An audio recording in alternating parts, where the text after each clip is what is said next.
Bonjour à tous. Désolé pour le retard, accusé dans le démarrage de cette émission. La grosse galère sur la route Calavi-Cotonou, notamment sur le tronçon Kouta à Carrefour Bidou-Cessi. Un camion s'est étalé de son long et bloque un peu la circulation. Assez difficile ce matin. D'Actu Matin ce matin, on va parler de deux sujets alors qu'on l'attendait du côté d'une nouvelle convocation du corps électoral pour la présidentielle qui aurait dû se tenir dimanche dernier. Macky Sall, le président sénégalais, a ouvert hier à Dakar le dialogue national qu'il s'était promis avec comme autre objectif déclaré faire voter une loi d'amnistie générale pour tolérer tout ce qui s'est passé entre 2021 et 2023. Nous allons examiner ce qui peut expliquer cette gentillesse en griffe du président sénégalais. Ce sera notre deuxième sujet de discussion. Le tout premier portera sur cette actualité assez insolite. Un jeune qui a été condamné à payer 1 million de francs CFA d'amende dans les caisses de l'État. Qu'est-ce qu'il a fait?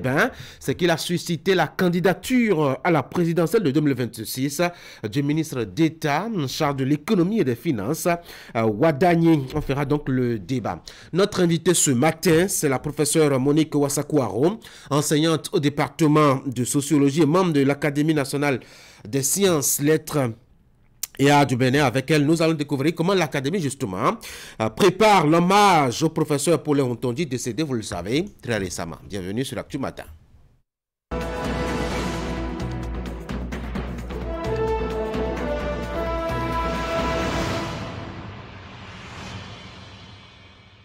On va y aller très vite avec la une des journaux déjà. Fraternité pour commencer. Un an après l'arrivée de Genotte Rohr à la tête des Guépards. Un bilan en demi-teinte. Tenez-vous bien suivre au CRG. 8 matchs, une victoire sur tapis vert en plus. Regard croisé des journalistes sportifs. Fraternité vous propose de décrypter justement cette actualité. La recrudescence des cas d'accident à Abomey-Calavi et Cotonou. Visite technique, contrôle routier, une rigueur implacable. Alors, deux autres titres, le temps de finir avec Fraternité. Projet de loi portant modification de la loi portant institution de la CBDH. Désormais, 7 membres au lieu de 11. Et puis au Sénégal, Macky Sall qui annonce une loi d'amnistie, je l'ai dit à mon introduction, en pleine crise sur la présidentielle. Le matinal, réforme au sein de la Commission béninoise des droits de l'homme. Page 11, précision des représentants, dont celui de la presse supprimé. Le membre de commissaire passe de 11 à 7, nous apprend le quotidien. Des détails sur les changements intervenus. Sommet extraordinaire de la CEDEAO, Olusegun Adjadi Bakari fait le point à la page 2 du quotidien. Nous sommes maintenant avec Matin Libre pour avoir suscité sa candidature. Wadani sort un jeune étudiant d'affaires. Le ministre plaignant pourrait payer l'amende du mise en cause. Assez insolite. Libération, promotion et valorisation des œuvres d'art et de son patrimoine culturel. Le film Dahomey, qui retrace le retour des trésors royaux spoliés par la France, remporte l'Ours d'or. Détail dans les colonnes du journal. Nous passons maintenant à décryptage info. Affaire Wadani contre Inks à la criette. Le ministre d'État fait retirer la plainte de ses conseils avec désistement de toute action. Nous voici maintenant avec dynamisme. Info soutien aux actions du pouvoir par l'entremise de l'UP Le Renouveau, Zinsou et Talon comme l'AB et l'Écosse. Et puis 2026, suscitation de candidature de Romuald Wadani la Crête condamne un étudiant à verser 1 million de francs CFA d'amende. La relève fin de l'édition 4 du Forum des mines et du pétrole de la CEDEAO, ressources géo-extractives et technologique au cœur des échanges. Et nous voici de retour à la une Fraternité pour la deuxième lecture. Un an après l'arrivée de Genotte Rohr à la tête des Guépards, un bilan assez mitigé en demi-teinte donc. 8 matchs, une victoire sur tapis vert en plus. Regard croisé des journalistes sportifs dans les colonnes du journal. Recrudescence ou récurrence des cas d'accident à Abomey-Calavi et Cotonou. Visite technique, contrôle routier, une rigueur implacable. Projet de loi portant modification de la loi portant institution de la CBDH. Désormais 7 membres au lieu de 11. Et puis au Sénégal, Macky Sall qui annonce une loi d'amnistie en pleine crise sur la présidentielle. C'est donc ce qu'on peut retenir à la une des parutions ce matin. Vous le constatez, nous sommes mardi, pas assez de journaux, mais on peut déjà fouiller l'intérieur de Fraternité qui nous apprend justement qu'il y a désormais une réforme au niveau donc de la CBDH, la Commission béninoise des droits de l'homme, anciennement les journalistes y siégeaient. Et le total des membres était de 11. Cette fois-ci, on passe à 7. Que s'est-il passé?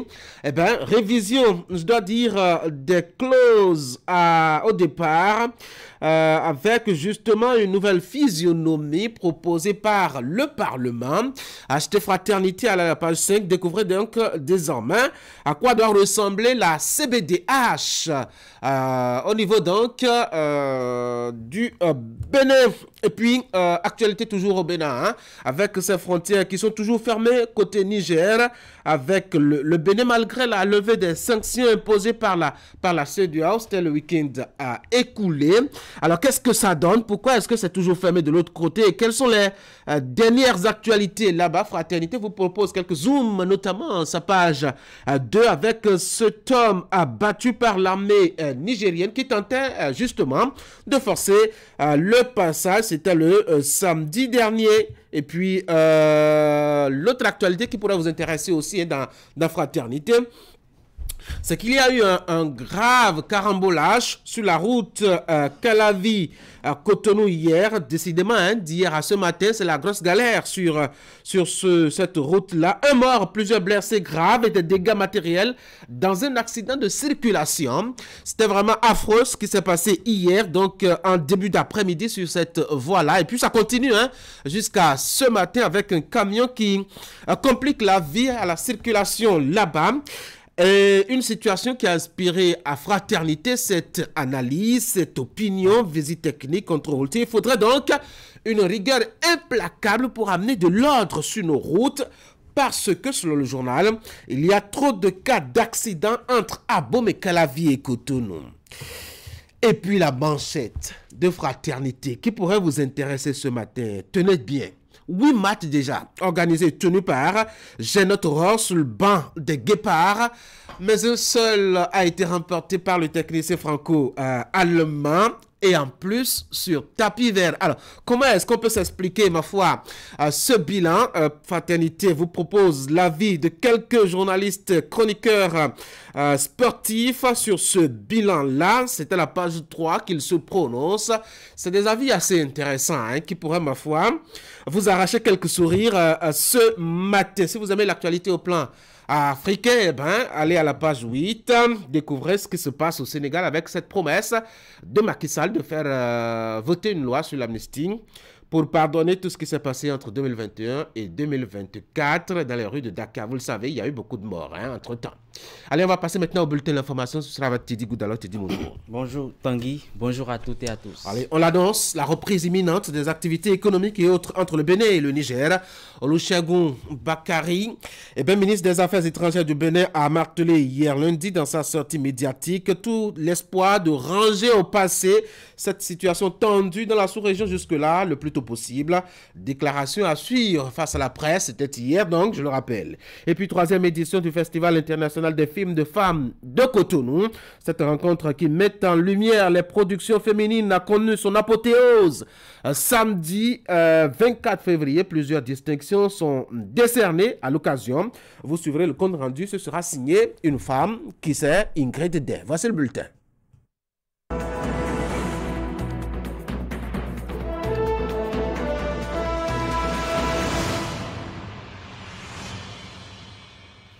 La position n'a pas changé avec le temps. Entre le Bénin et le Niger, côté Cotonou, en tout cas, la vie n'a pas changé. Le dialogue n'a jamais été coupé entre les deux voisins. La frontière de Malanville a été rouverte depuis samedi soir après la levée des sanctions de la CEDEAO. Dit, ce sont entre autres les déclarations du ministre des Affaires étrangères au cours d'une conférence de presse qu'il a animée, c'était dans l'après-midi d'hier. Absolument, Tanguy, il a réaffirmé la volonté des autorités béninoises quant à la reprise imminente des activités économiques et autres dans les deux pays frontaliers. Olusegun Adjadi Bakari a martelé dans sa sortie médiatique hier tout l'espoir de ranger au passé cette situation tendue dans la sous-région. Écoutons ensemble un extrait de sa déclaration. Le président de la République avait annoncé lors de sa conférence de presse il y a quelques jours que le Bénin était favorable à une levée des sanctions ce travail a permis, après cette prise de position du président de la République et de concert avec ses homologues de la sous-région, on constate maintenant une levée effective des sanctions. La CEDEAO n'est pas simplement une organisation, c'est une communauté de peuples. Cela va au-delà de nos personnes individuelles. Ce sont des peuples qui ont l'habitude de vivre ensemble. J'ai écouté personnellement avec beaucoup d'intérêt le général Tchiani il y a quelques semaines. Et il y a une chose sur laquelle nous nous entendons tous, c'est de dire qu'il ne viendra à l'idée de personne, au sein de la CEDEAO aujourd'hui, de dire qu'il faudrait exiger d'un Nigérien un visa pour entrer au Bénin. Ça ne viendra à l'idée de personne de dire que les Burkinabés qui vivent en Côte d'Ivoire, qu'on devrait leur demander des cartes de séjour. On peut dans une famille se disputer, on peut dans une famille avoir des désaccords. Ce n'est pas la raison pour laquelle on déchire son acte de naissance et on renonce à son nom de famille. Nous faisons partie d'une famille, le Niger, le Burkina, le Mali continuent, les peuples du Niger, du Mali, du Burkina continuent de faire partie de notre famille. Et nous allons, dans les jours, les semaines à venir, tout mettre en œuvre pour faire en sorte que nos frères du Niger, du Mali et du Burkina restent au sein de notre famille. Je suis convaincu qu'en face, nos frères du Niger comprendront ce geste, le saisiront au bon et profiteront en fait de la période dans laquelle nous rentrons aujourd'hui, qui est une période importante, parce que nous croyons tous d'une manière ou d'une autre en Dieu, pour pouvoir saisir cette main tendue et faire en sorte que nous puissions avancer le plus rapidement possible vers une, normalisation des choses en fait. Le dialogue n'a jamais été rompu. Le président de la République l'a dit lors de ses différentes interventions, que ce soit à l'Assemblée nationale ou lors de son point de presse en fait. Il n'y a jamais eu rupture de dialogue ou rupture d'échange entre nous. Nous sommes des frères. Vous savez, j'ai l'habitude de dire, mon homologue du Niger, il porte le même nom que moi, il s'appelle Bakary aussi. Et donc, régulièrement, nous avons des échanges, nous parlons. Il y a toujours eu des passerelles. Ce n'est pas tout que l'on met sur la place publique, mais je pense que nous allons intensifier encore ces efforts de manière à ce que les liens qui sont, j'ai envie de dire, le Bénin et le Niger sont des pays siamois, comme le président de la République a l'habitude de le dire. Il ne peut pas y avoir, le Bénin ne déménagera pas, et le Niger non plus ne déménagera pas. Donc nous sommes obligés de travailler ensemble, et je pense que la levée de ces sanctions pose les bases pour que nous puissions avancer de manière rapide. Voilà donc pour ces mots de Olusegun Adjadi Bakary, ministre des Affaires étrangères du Bénin. C'est un ouvrage qui a été lu par plusieurs générations d'écoliers béninois, avec son personnage principal Finayon et les personnages secondaires Tante Nyomi, Bossi, les jumeaux Zissou et Sagbo, Dossour et bien évidemment le chien Ekanye. Vous l'avez sûrement deviné, il s'agit bien du manuel scolaire Les Aventures de Finayon, dont le premier tome est sorti en 1983, 41 ans après le début de cette aventure. Emma Rodonou de notre antenne régionale Womé Plateau a retrouvé pour nous Finayon dans son village Sado dans la commune d'Avrancourt, qui nous replonge ici dans nos souvenirs scolaires. Ensuite, Les Aventures de Finayon, voilà un ouvrage dont se souviendront encore longtemps plusieurs générations de Béninois qui l'ont eu au programme au cours primaire. 41 ans après cette aventure, qu'est devenu le principal personnage Finayon? Et quels sont les souvenirs qu'il garde de cette aventure? Pour le savoir, nous sommes ici à Sado, son école où tout a commencé. L'homme que voici, c'est Finayon. Finayon Parfait Fassinou à l'état civil, il est le personnage principal de l'ouvrage Les Aventures de Finayon, édicté en 4 tomes et longtemps inscrit au programme au cours primaire. Âgé aujourd'hui de 52 ans, Finayon n'a pas oublié une seule miette des circonstances qui l'ont propulsé dans cette aventure qui a démarré en 1983 sous le régime de la Révolution et qui a fait de lui le héros de plusieurs générations d'écoliers béninois. Les aventures de Finagnon a commencé ici à Sado. Il y avait un groupe d'inspecteurs qui étaient venus dans l'école pour des inspections. Donc, ils sont venus dans notre classe, ils ont fait l'inspection dans notre classe. J'étais au CE1 dans cette école, l'école primaire publique de Sado, où il y a un groupe d'inspecteurs qui étaient venus dans notre classe. Disons, j'étais l'un des meilleurs élèves de ma classe, de cette classe CE1. En temps, c'était 3e année, au temps révolutionnaire. C'est après l'inspection que le choix est porté sur ma personne. Et les inspecteurs ont porté un choix hasard sur ma personne. Ils ont demandé à rencontrer mes parents. On s'est déplacé à la maison. Disons, dans la période, naissait ma petite sœur, Sénat.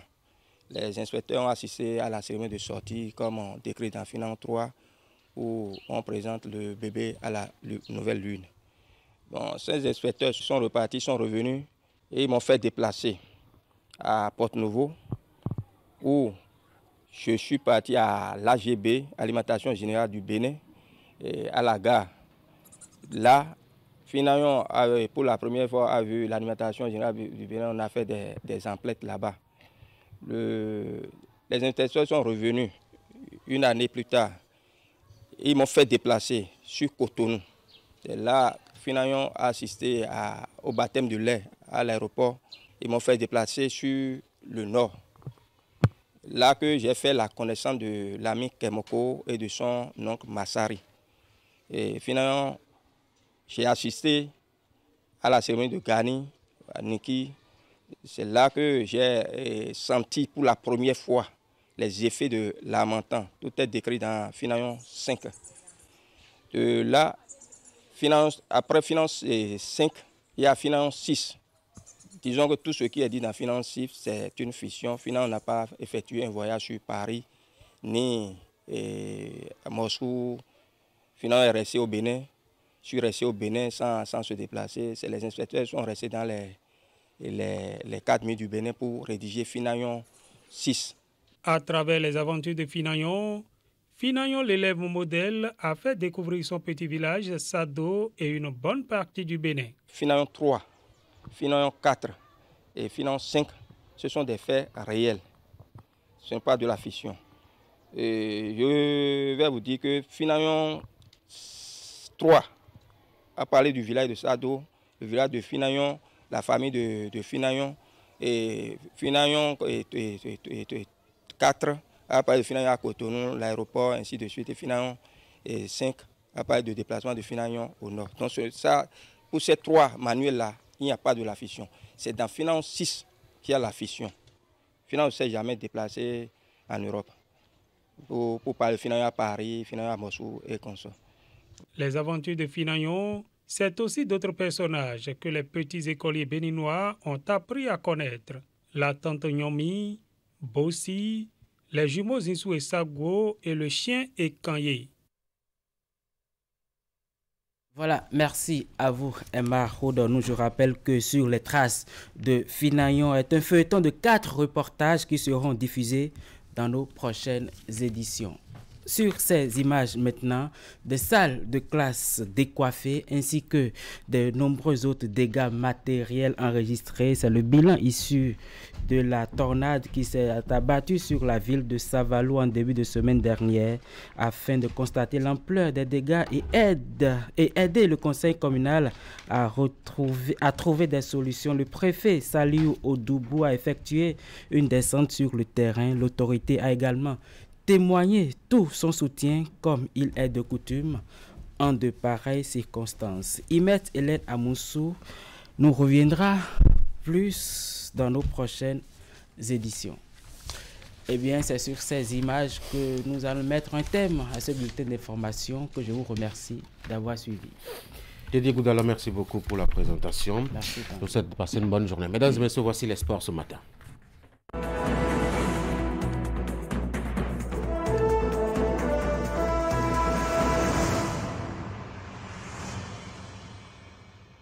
Ce sont les femmes qui nous intéressent, c'est vrai, c'est peut-être un 8 mars par anticipation. Ali Moumouni, bonjour.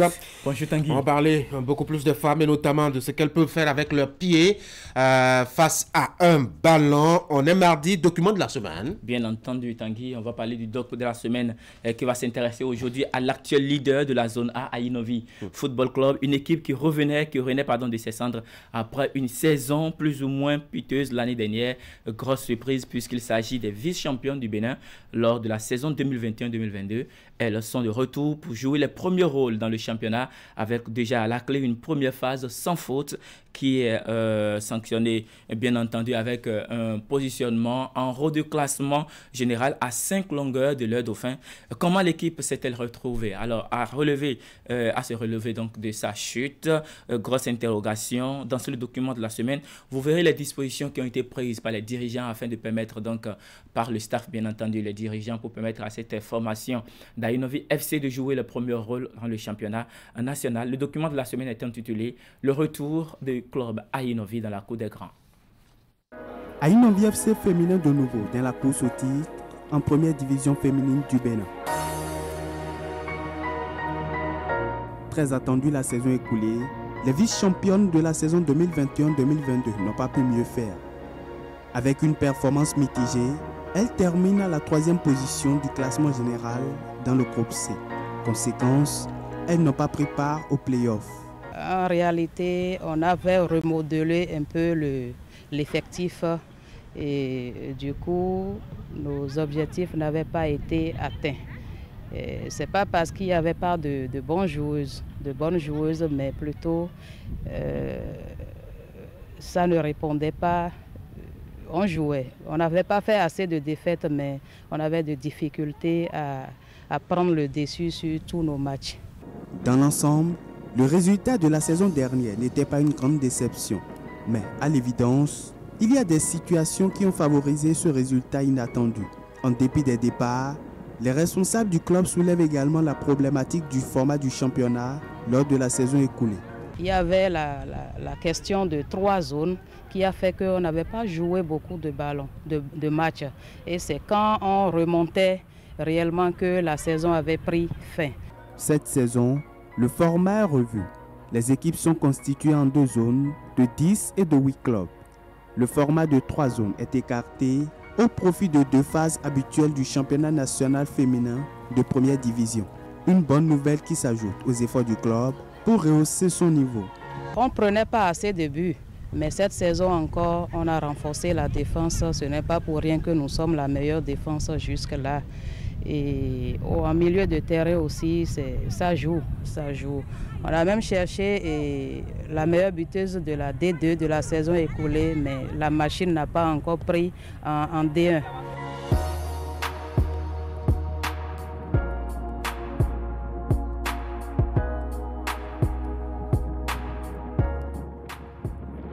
L'accueil était bien et je connaissais beaucoup bien avant d'intégrer le club, donc il n'y a pas eu de soucis. Les étrangères aussi qui sont parmi nous, c'est des filles qui ne sont pas trop dures, elles sont simples, donc il y a de l'harmonie et tout. À l'issue de la phase allée du championnat, le vice-champion de la saison 2021-2022 a surclassé les 9 autres clubs de sa zone et se positionne en tête du classement avec la meilleure défense. Après 9 matchs disputés, Ayi Novi FC totalise 7 victoires pour un nul et une défaite. L'équipe a marqué 13 buts et n'a encaissé que 5. Nous allons continuer dans la même lancée et corriger ce qui n'a pas marché. Et à la phase allée, c'est vrai, nous sommes leaders actuellement, mais tout n'est pas rose. Et en plus, il y a des départs. Et vous allez le constater dans l'effectif, il y a des gens qui ne sont pas encore en tenue d'entraînement.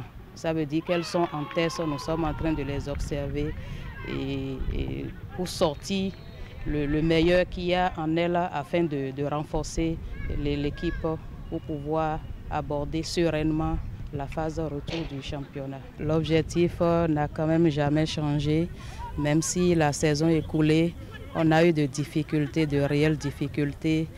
Le club maintient son ambition de jouer les premiers rôles cette saison. Le leader au classement provisoire s'affûte pour finir la saison en beauté. Pour rester en haut du tableau, c'est déjà gagner tous les matchs, aborder chaque match tout en sachant que c'est le gagner. Et nous travaillons pour et nous sommes quand même confiants que ce sera fait. Le discours sera de gagner et de se rappeler de l'objectif final chaque fois, et motiver comme ça, comme on le peut, et garder la tête sur les épaules, ne pas se prendre la tête parce que on s'est fait déjà quoi. On travaille beaucoup pour pouvoir être champion cette année. On essaie d'écouter ce que les coachs nous disent. C'est ce qu'ils nous donnent, on pratique cela. Et on travaille aussi individuellement pour être en forme.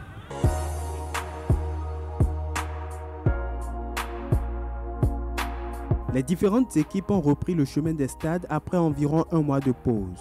Pour la première journée de la phase retour, Aïnovie FC féminin s'est imposé à Saba Football Association sur le score de 3-0. De quoi maintenir la dynamique en cours.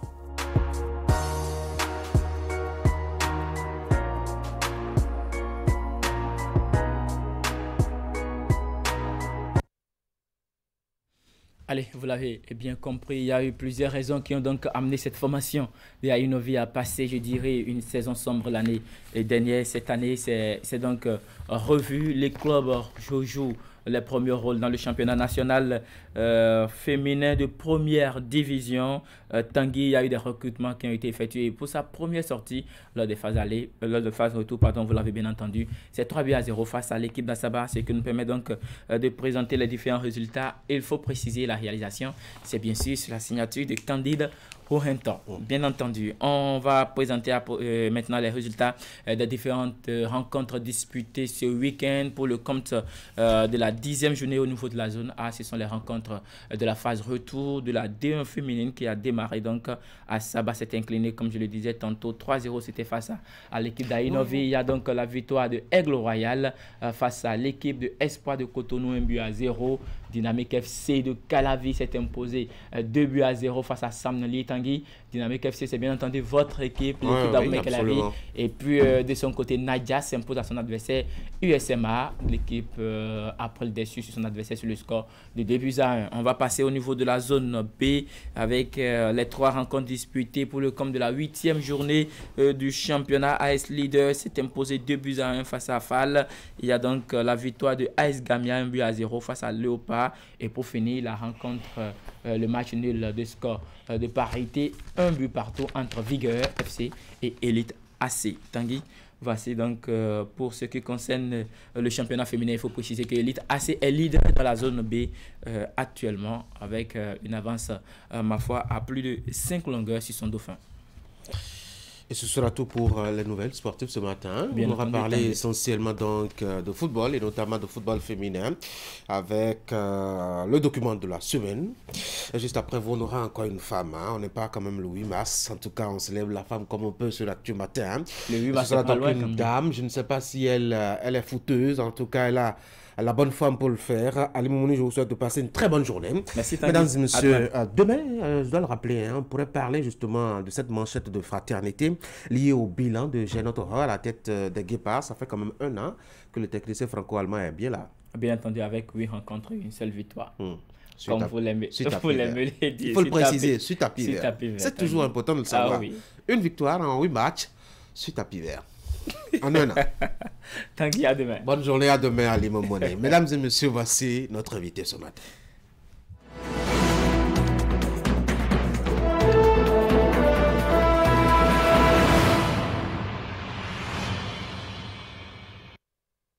Notre invité ce matin, c'est professeur Monique Ouassakwaro, enseignante à l'université d'Aboumé Calavi et précisément au département de sociologie et anthropologie, actuellement doyenne de la faculté des sciences humaines et sociales, membre de l'Académie nationale des sciences, arts et littérature du Bénin. Professeur, bonjour.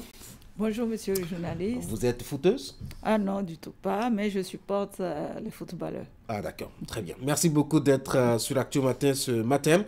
Vous êtes là un peu qu'on parle de cette cérémonie d'hommage que vous organisez au niveau donc de l'Académie nationale des sciences, arts et lettres du Bénin pour célébrer votre collègue qui est décédé récemment. Il s'agit en l'occurrence du professeur Paulin Hontondi. Alors tout le monde répète à tue-tête, professeur, depuis qu'il est décédé. Eh bien, le professeur Paulin Hontondi est un grand philosophe béninois. De quoi parle-t-on? Merci beaucoup, monsieur le journaliste. Je voudrais quand même préciser que je ne suis pas membre de l'Académie. Okay. Je suis membre du comité d'organisation des obsèques et des hommages au professeur émérite Paulin Hontondi. Et c'est un comité conjoint entre le ministère de l'Enseignement supérieur, l'Académie nationale des sciences, lettres, arts du Bénin, l'Université d'Abomey-Calavi et la Faculté des sciences humaines et sociales, dont le professeur émérite est d'origine parce qu'il est philosophe de formation. Tout à fait. Et donc voilà, je ne suis pas académicienne, je suis effectivement, comme vous l'avez dit, l'actuel doyen de la faculté. Et vous avez été délégué par l'ensemble de ces structures-là. Très bien. Alors, merci. De qui parle-t-on? De quoi parle-t-on quand on dit que c'est un grand philosophe africain? Ok, merci beaucoup, monsieur le journaliste. Comme vous le savez, je viens de le dire, le professeur émérite Paulin Hontondi, un agrégé de philosophie, docteur en philosophie à l'Université Paris-Nanterre. Pourquoi on parle de lui? Agrégé en 1966, il a été le premier de toute sa promotion et de toute la France. Et le journal Le Monde l'a relayé. Carrément. Si vous allez aux archives nationales à Paris, vous allez retrouver dans le journal Le Monde vraiment inscrit c'est ce mérite du professeur Hontondi. Ça, c'est le premier aspect. Le deuxième, il a été le premier doyen de l'ex-département d'études littéraires linguistiques, qui est l'ancêtre de la faculté des lettres, arts et sciences humaines. Actuellement, FACH et FLAC. Voilà. Oui, FLAC, en raison de la massification et des besoins du marché de l'emploi. Il est le fondateur du département de philosophie, mais avant, il a nommé département de psychologie, philosophie et sociologie. Donc, vous voyez, donc il a marqué vraiment son empreinte scientifique à l'université d'Abomey-Calavi. Donc, ça, voilà pourquoi nous le célébrons, je dirais, à l'université d'Abomey-Calavi, et toute la communauté scientifique international le célèbre parce qu'il est membre de nombreuses sociétés savantes. Il est membre du Centre interafricain de philosophie et il est le secrétaire, il est le membre fondateur. Et puis il a créé un laboratoire, le Centre africain de hautes études, ici à Porto Novo. Et actuellement, avant même son décès, il était membre de l'Académie nationale des sciences, lettres et arts du Bénin. Il est aussi membre de l'Académie des académies africaines. Donc voilà. Et un peu son parcours. Un peu son parcours. Et il a publié beaucoup d'ouvrages. Mais ce qui fait sa spécificité, c'est qu'il a marqué une rupture épistémologique avec l'ethnophilosophie.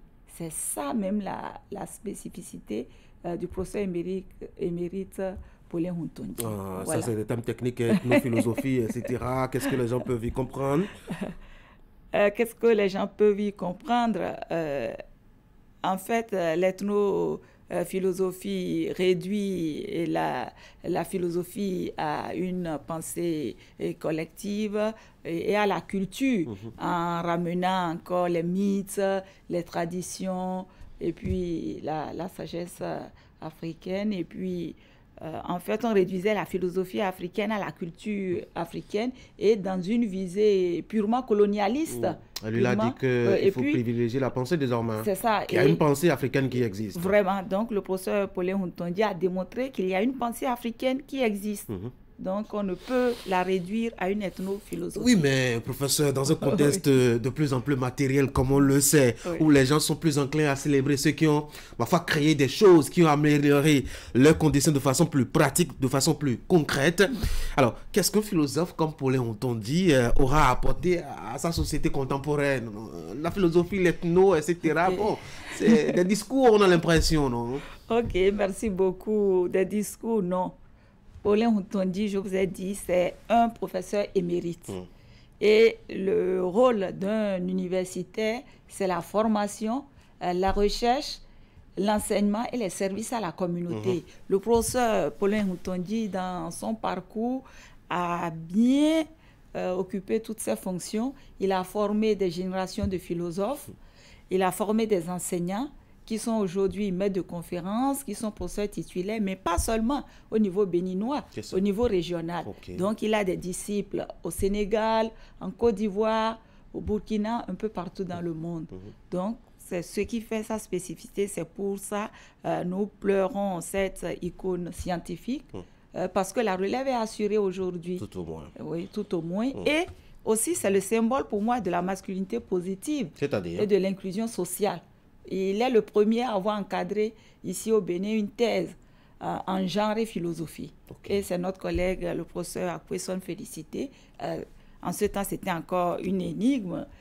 Elle avait choisi un professeur qui était très réticent de parler des questions de genre en ce moment. Donc, mais le professeur Paulin Hontondi a endossé tout ça. A endossé, et puis il a pris la responsabilité d'encadrer. Donc, il est très réformateur, et puis il marque une rupture systématique avec son temps.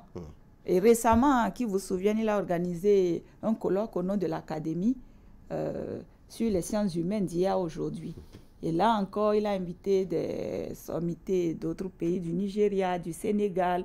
Et ici, nous avons l'ancienne ministre Atanasso qui faisait partie du panel, la vice-rectrice de l'université de Parakou, et j'y étais en tant que membre du comité d'organisation, plus d'autres femmes scientifiques. Donc vraiment, voilà, il est le symbole de l'inclusion sociale. Oui. Alors, vous avez prévu l'honorer, hein? Ça va être le vendredi prochain, si mon calendrier ne me trahit pas. Qu'est-ce qui est prévu? Très bien, merci beaucoup.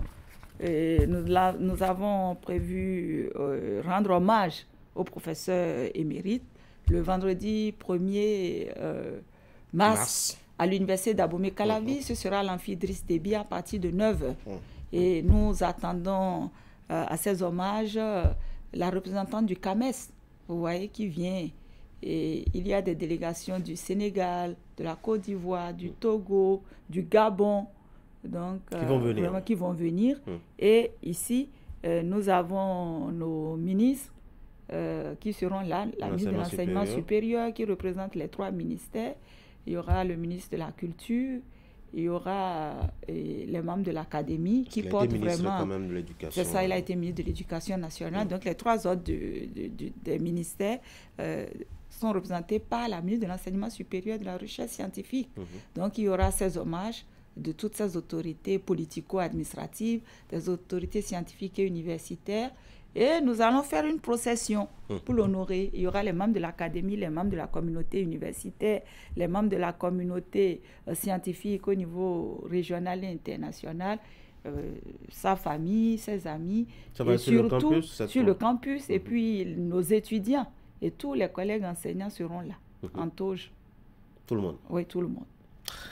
Ça va être de longs discours d'abord avant la procession. Hein. Oui. On va lui rendre hommage rapidement. Allez, un mot pour finir, professeur. Ok, je voudrais, pour finir, ajouter que le professeur émérite est un homme de foi. Il est croyant et il s'est beaucoup investi dans l'église protestante méthodiste du Bénin. Et je voudrais remercier toutes les autorités politico-administratives, la presse, qui nous a beaucoup aidés dans la communication grand public, et les collègues enseignants, les autorités rectorales, l'Académie nationale des lettres, arts et sciences humaines, la famille du professeur qui n'a ménagé aucun effort pour nous fournir toutes les informations sur sa biographie et nos étudiants qui sont à nos côtés. Donc, je voudrais présenter mes condoléances officielles au nom de la Faculté des sciences humaines et sociales de l'Université d'Abomey-Calavi, à toute la communauté universitaire et à la famille nucléaire élargie du professeur émérite et surtout à sa famille professionnelle, l'Académie nationale des sciences, lettres et arts du Bénin. Si on n'a pas une toge couleur rouge ou couleur violette, on ne vient pas? Non, monsieur le journaliste, je vous ai dit que je remercie la presse quand même. Nous invitons tout le public béninois, toute la population béninoise, qu'elle se joigne à nous pour rendre un dernier hommage mérité à cette icône scientifique, à ce grand homme.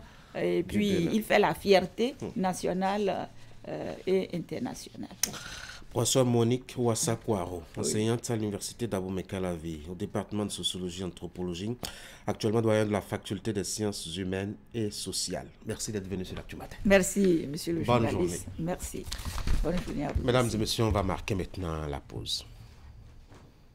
Néo et Allo vous conduisent tout au long du mois de février. Découvrez l'amour des offres irrésistibles jusqu'au 2 mars 2024 dans toutes les agences Néo et Allo de proximité. Nos coups de cœur en réfrigérateur digital inverteur, micro-ondes de 20 à 23 litres, lave-linge de 8, 10, 13, 16 kg et TV LED et Smart Samsung, l'original, à la portée de toutes les bourses. Laissez-vous séduire par des réductions irrésistibles et des surprises passionnantes.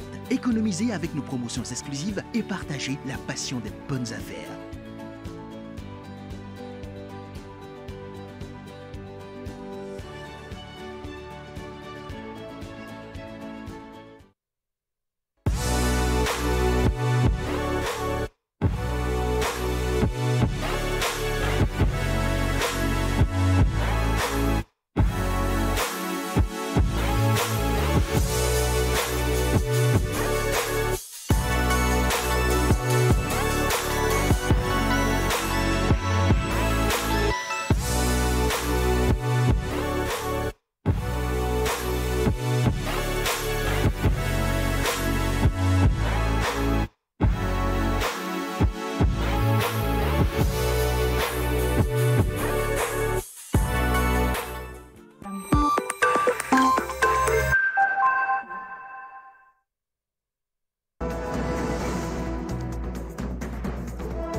Ma santé, hein, le temps de prendre soin de votre santé sur l'Actu Matin. Esther Toufa, bonjour. Bonjour Tanguy. Bonjour, ce matin, on va parler d'infection alimentaire. Hein. Allez, ça nous est certainement arrivé d'avoir mangé quelque chose et d'avoir de violents maux de ventre à la suite de sels fréquents et parfois liquides. Ceci après avoir justement pris un repas ou même sans l'avoir pris. Il peut s'agir là, vous nous dites Esther, d'une infection alimentaire. Exactement. Dès que nous avons une diarrhée accompagnée de maux de ventre, nous parlons d'infection alimentaire. Ce thème pour nos profanes désigne un malaise dû à un aliment qu'on aurait mangé ou pas. Ou bien qu'on a mal digéré aussi. Mais selon les spécialistes de la santé, on parle plutôt de troubles gastro-entérites. Donc, nous allons retrouver un médecin généraliste, Hélène Adjari, qui va mieux nous expliquer de quoi il s'agit. Nous, on parle de troubles du transit. Parce que je ne sais pas encore si c'est une infection au moment où je reçois la personne. Infection, c'est d'office, c'est un microbe. D'accord ? Quand quelqu'un a un trouble du transit, enfin, il a soit avalé quelque chose, soit effectivement, il a la diarrhée avant tout. Alors, la diarrhée, pour nous, c'est plus de 3 selles par 24 heures. Ce n'est pas simplement des selles liquides. Il peut venir, il a déjà des selles liquides. On ne va pas l'appeler diarrhée peut-être, mais en l'occurrence, on sent que ça va peut-être devenir diarrhée. À ce moment-là, il y a il a donc des selles, plus de selles que d'habitude, des selles généralement d'une autre consistance, parfois la couleur aussi change, des choses comme ça. C'est souvent accompagné de mal au ventre, ça pour le coup c'est indéniable. Et puis peut se rajouter des nausées, des envies de vomir ou des vomissements. Voilà, comme elle a déjà expliqué, diarrhée, nausées, vomissements, crampes abdominales. Voilà entre autres les manifestations des troubles gastro-entérites. Ils sont pour la plupart causés par des parasites, des virus, des bactéries. C'est quelquefois dû à une toxine. Et là, on parle de troubles ou bien d'infection de toxines, une intoxication alimentaire, je me retrouve. Dans ce cas, nous allons retrouver Dr Adjahi qui nous parle cette fois-ci de quelques traitements qu'on peut avoir à la suite des troubles gastro-entérites. C'est des conseils hygiéno-diététiques. On va mettre parfois des médicaments pour éviter les douleurs abdominales. On va mettre des médicaments pour éviter la diarrhée stricto sensu. Mais on va conseiller de manger pendant quelques repas du riz blanc, du pain blanc. Alors j'insiste sur le blanc parce qu'on ne veut pas qu'il y ait des céréales dedans. D'accord ? On ne veut pas le riz brun, on ne veut pas le pain aux céréales. De la carotte. Alors carotte sous toutes ses formes, purée, pas purée, jus de carotte, je ne sais pas. Enfin bon, c'est vrai que quand on a la diarrhée ou qu'on a envie de vomir, on n'a pas envie de manger de la carotte dure. Donc autant la faire cuire en purée ou la faire cuire à l'eau. La banane est un fruit qui constipe. Et puis on va déconseiller par contre certains aliments dont on sait qu'ils sont un petit peu abrasifs au niveau du tube digestif. Et ça, c'est tous les laitages. Un enfant qui a la diarrhée et qui n'est allaité et qui n'est nourri qu'au lait, on lui met des substituts de lait, puisque le lactose, le lait même, peut irriter le tube digestif. Ce n'est pas le cas quand il est allaité par le sein. Ça n'a pas du tout les mêmes conséquences. Donc voilà, nous, face à des affections du tube digestif type diarrhée, c'est avant tout le régime, parfois les médicaments qui ralentissent le transit, parfois les médicaments qui enlèvent la douleur parce que les crampes ça fait mal, et si on a du sang, des glaires ou des signes qui nous orientent vers une cause bactérienne, une mise sous antibiotiques. Quand s'ajoute à ça en fait les nausées et a fortiori les vomissements, ça s'appelle dans ces cas une intolérance digestive totale. Là, il faut qu'on perfuse parce qu'au contraire, il faut mettre au repos total tout le tube digestif. Voilà, il faut préciser que dans le cas des enfants qui ne sont plus au lait, les yaourts sont déconseillés quand ils ont des troubles gastro-entérites. Il faut éviter justement ces éléments pour empirer, ma foi, le mal dont ils souffrent. Vous avez parlé de troubles gastro-entérites, c'est ça, hein? Alors, après les traitements, est-ce qu'on peut avoir quelques idées pour éviter que cela nous arrive? Exactement, la prévention contre ces troubles passe essentiellement par une bonne hygiène, nous dit ici le médecin généraliste, Dr Hélène Adjahi. Prévention, c'est avant tout l'hygiène des mains. Normalement, ces trucs-là se passent par manuportage, c'est-à-dire si je vais aux toilettes, je ne me lave pas les mains en sortant, et qu'après, je ne me lave pas les mains avant d'aller manger, ce que j'ai récupéré aux toilettes peut s'être retrouvé sur mes mains. Et à ce moment-là, même si j'ai une fourchette, mais surtout si je mange directement comme ça, je vais pouvoir reprendre des germes. Alors, tant que c'est les miens, vous allez me dire, je sors des toilettes, je mange avec mes mains, il ne pourrait rien se passer. Mais en fait, aux toilettes, il y a plein d'autres personnes qui passent. Donc normalement, la prévention des troubles de gastro-entérite, c'est le lavage des mains dès qu'on sort des toilettes et dès qu'on va vouloir manger. Si vous n'avez pas d'eau, l'eau déjà aide, l'eau savonneuse, alléluia, mais sinon du gel. On a été ravis, excusez-moi de revenir sur la Covid, mais on a été ravis pendant la Covid d'avoir des points d'eau pour se laver dès qu'on rentrait quelque part. Les banques, les supermarchés, hein. Et je pense que ces périodes de Covid, on avait des points d'eau absolument partout. Il faudrait vérifier avec le ministère de la Santé, mais je crois que ça a fait diminuer certains troubles gastro-entéritiques, de gastro-entérologie, et entre autres peut-être le choléra. Alors ça, c'est la prévention. Elle est universelle, elle est systématique, elle est efficace. Voilà, Tanguy, il est donc impératif de garder une bonne hygiène, mais surtout de contrôler ce que l'on mange. Et nous allons en parler dans nos prochains numéros. Oui, parce que notre santé dépend justement de ce que nous avalons. Exactement. Merci beaucoup à vous, Esther Toufa. On a parlé donc des troubles gastro-entérites ce matin. Si vous ne comprenez pas grand-chose à ce jargon urbain, il s'agit de ces maux de ventre qu'on peut avoir après avoir consommé quelques repas. Cela qui se manifeste d'ailleurs par des selles fréquentes, liquides et parfois de couleurs assez étranges. Esther Toufa, merci beaucoup, bonne journée. Merci. Mesdames et messieurs, on va marquer la pause, le temps d'installer les débatteurs. Premier regard, premières économies. C'est le moment de vous démarquer et faire de 2024 une année exceptionnelle. Découvrez nos offres exclusives allant jusqu'à 40% de réduction sur nos gammes de produits en promotion.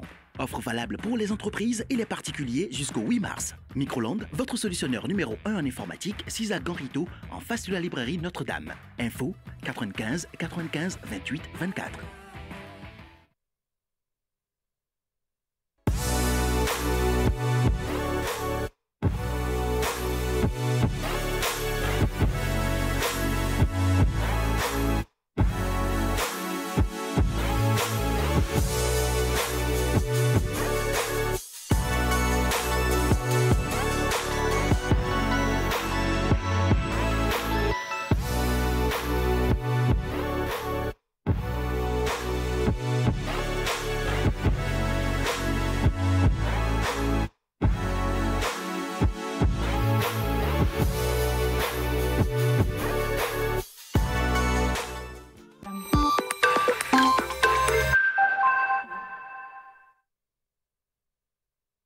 Néo et Allo vous conduisent tout au long du mois de février. Découvrez l'amour des offres irrésistibles jusqu'au 2 mars 2024 dans toutes les agences Néo et Allo de proximité. Nos coups de cœur en réfrigérateur digital inverteur, micro-ondes de 20 à 23 litres, lave-linge de 8, 10, 13, 16 kg et TV LED et Smart Samsung, l'original, à la portée de toutes les bourses. Laissez-vous séduire par des réductions irrésistibles et des surprises passionnantes. Économisez avec nos promotions exclusives et partagez la passion des bonnes affaires.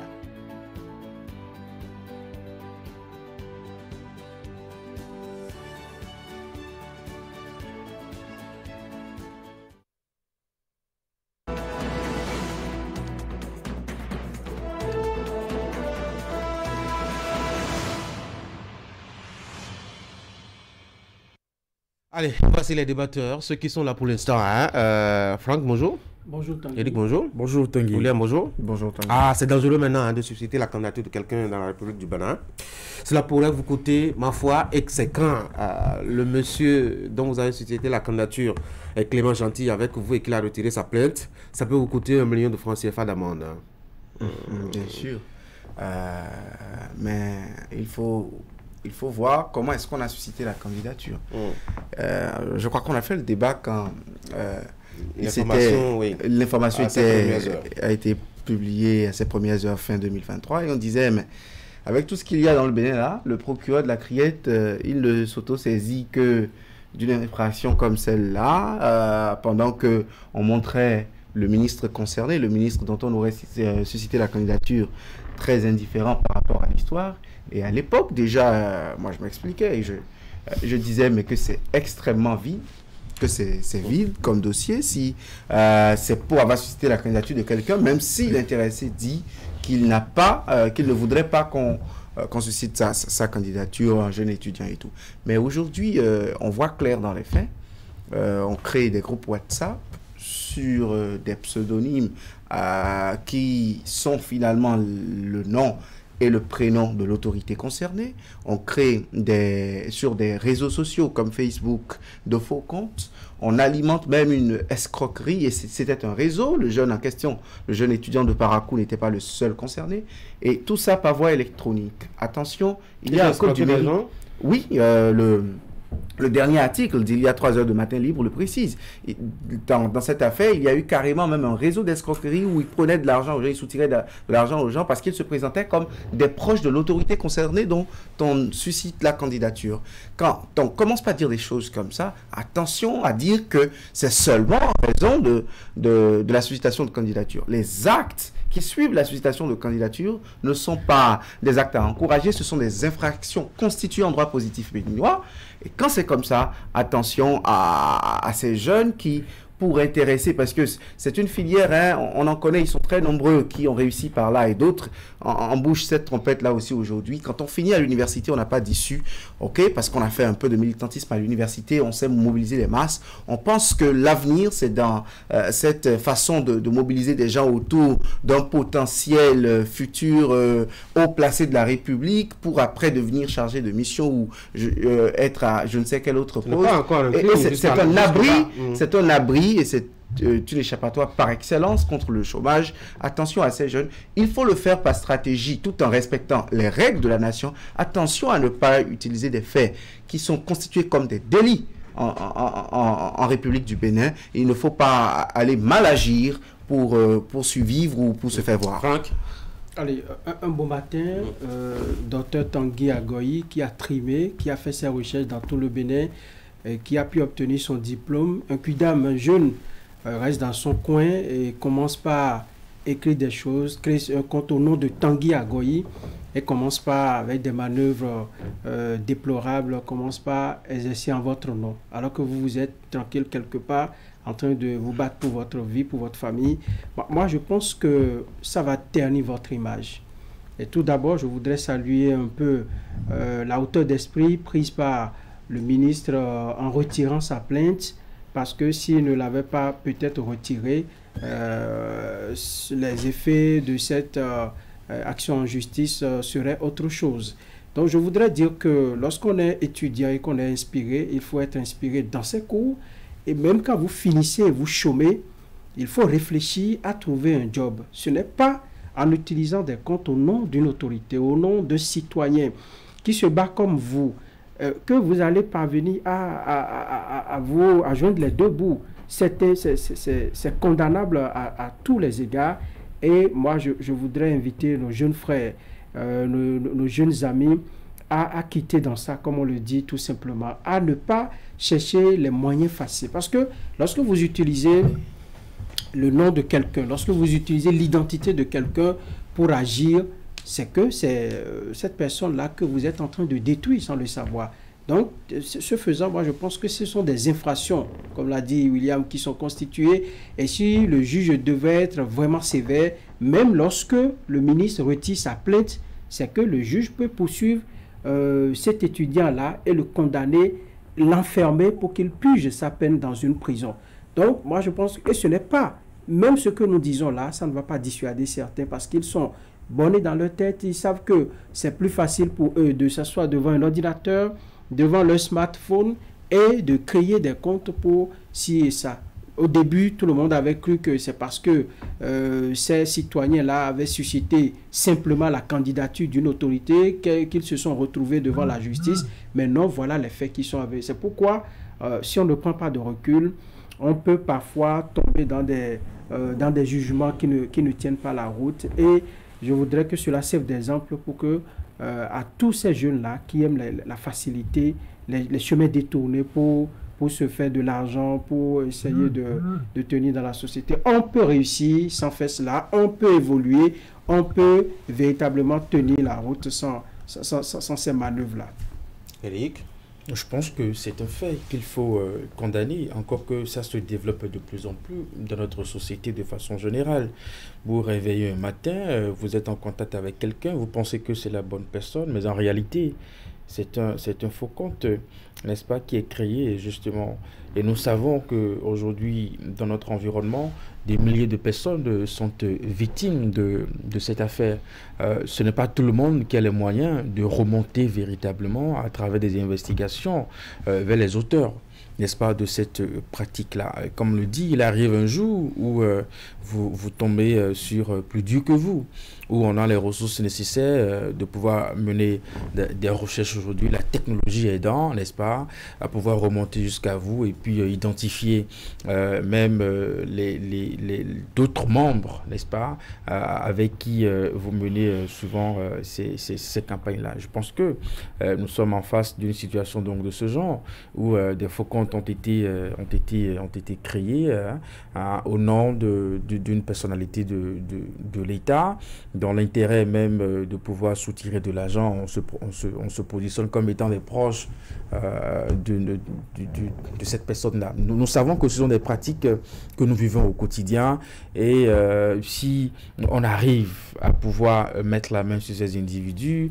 et à dire le droit, tant mieux. Si ça peut permettre aussi à nos jeunes de ne plus s'aventurer sur ce chemin, cela va beaucoup nous aider à avoir des jeunes de plus en plus consciencieux. Je pense qu'à l'arrivée, un peu comme l'a relevé Franck, le ministre d'État a retiré sa plainte, et je pense qu'il se positionne aussi, de ce que j'ai lu sur Matin Libre, à payer l'amende, n'est-ce pas? En tout cas, je pense qu'il y a une forme de clémence aussi qu'il faut saluer.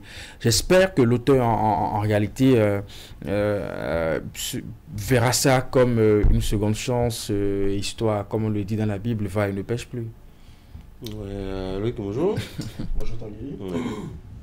Oui, c'est vrai que c'est assez déplorable et cela prouve une fois encore que les jeunes vont sur Internet, ils vont sur les réseaux sociaux, et ils écrivent ce qu'ils veulent, ils font ce qu'ils veulent sans vraiment savoir tout ce que cela peut leur coûter.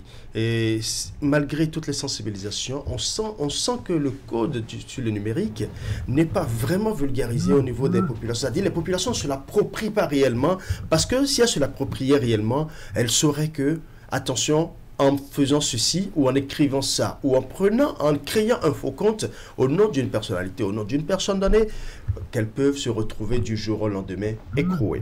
Et effectivement, nous avons un cas comme ça, et puis ce n'est pas le seul cas, ce n'est pas un cas isolé, il y en a plusieurs. On voit sur les réseaux sociaux des gens qui créent des comptes fictifs, et ils esquivent, bon, écoutez... Un jour, j'ai reçu une demande d'amis de la première dame d'Amélie. Ah ben voilà un cas palpable. Le plus intéressant, c'est que très souvent, vous voyez ces gens-là, parce qu'il y a les élections qui s'approchent aussi, et ils se disent, c'est le moment pour nous de créer rapidement un petit réseau, de mettre en place un petit réseau, le temps d'aller vers cette autorité pour susciter sa candidature et tout ça.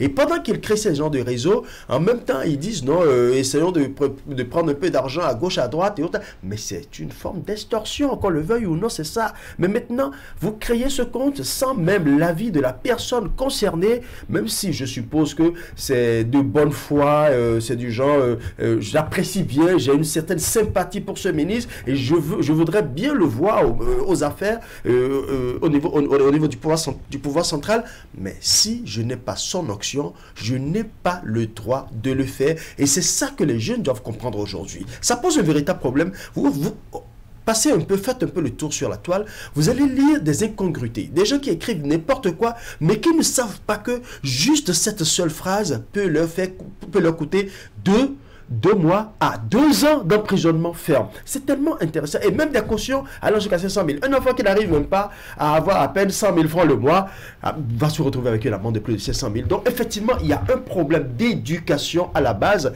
Et ce jeune, comme l'a dit Eric, il doit prendre un peu cette décision, ou du moins cette reconversion comme une seconde chance.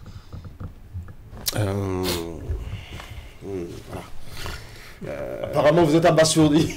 Non, pourquoi? Je vous suivais religieusement. Je ne savais pas que vous allez chuter aussi brutalement, aussi de façon inattendue.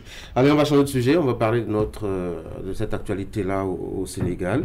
À la place d'un rendez-vous électoral, Macky Sall qui propose, ma foi, un dialogue politique, avec à la clé une promesse de faire voter une loi d'amnistie générale. Sincérité, ou stratégie, ou fuite en avant, sincérité dans sa volonté et sa promesse de laisser le Sénégal en paix et dans la tranquillité, Eric? Je pense qu'il n'a pas le choix. Je pense qu'il n'a pas le choix. Après la décision de la Cour, il lui faut véritablement non seulement quitter le pouvoir le 2 avril, une phrase qu'il a d'ailleurs rappelée participant de ce dialogue, justement, et puis trouver ensemble une date de la tenue des élections. Après, vous voyez que nous avons vraiment des problèmes de difficulté sur notre continent. Une constitution, un calendrier électoral établi où tout le monde a travaillé, n'est-ce pas, pour que une date soit connue, pour que le jeu soit déroulé. Aujourd'hui, en romain, n'est-ce pas, je dirais tout le processus entre les mains d'un dialogue de 2 jours où il faudra décider d'un agenda, il faudra trouver encore une nouvelle date et Dieu seul sait véritablement comment ça va se passer. Je pense que après la première journée, la seule certitude qui se dégage, c'est que Macky Sall a insisté, n'est-ce pas, parti le 2 avril. Alors, comment on va se retrouver dans un pouvoir intérimaire avec le président de l'Assemblée nationale, le temps que l'élection soit organisée, pour quelle date. Peut-être que cette deuxième journée du dialogue pourra véritablement situer les uns et les autres. On parle aussi d'un projet de loi d'amnistie pour toutes ces personnes arrêtées dans la période de cette crise. Il faut faire remarquer aussi qu'une bonne partie des candidats retenus par la Cour constitutionnelle justement, ont boycotté le dialogue. Il y en a justement qui n'approuvent même pas l'idée du projet de loi d'amnistie parce qu'ils estiment que c'est un piège. Cela peut permettre aussi à des acteurs du système ayant joué un rôle d'une manière ou d'une autre dans cette crise-là de se soustraire, n'est-ce pas, de toute procédure judiciaire. Donc je pense que nous sommes là, nous nous retrouvons avec un dialogue national qui devra faire le travail de la Constitution. Ouais. Oui, je pense que j'ai suivi un peu le discours de Macky Sall. J'ai lu dans son discours que Macky Sall est devenu un peu, subitement, quelqu'un qui a envie de garantir la stabilité dans son pays. Et il a martelé à plusieurs reprises dans ce discours que son mandat finit le 2 avril prochain. Et qu'il n'est... il a employé un terme qui m'échappe. Dans tous les cas, qu'il n'est initiateur de rien, que c'est beaucoup plus la volonté populaire. Et je pense qu'en le faisant, Macky Sall veut se rattraper parce qu'à un moment donné, il s'est brûlé véritablement les ailes lorsqu'il s'est amusé à vouloir changer les règles du jeu au cours du jeu. Ça n'a pas du tout marché, la mayonnaise n'a pas du tout pris.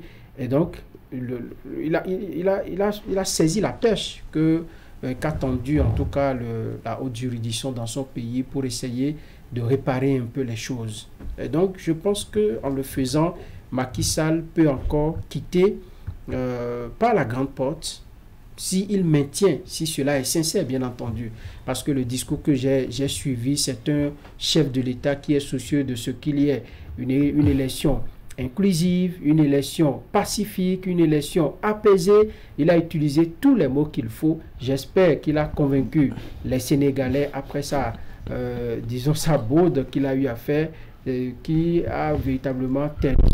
Il aurait pu s'en passer, mais qu'à cela ne tienne, il a déjà fait, disons, ce faux pas. Et s'il se ravise, c'est tant mieux.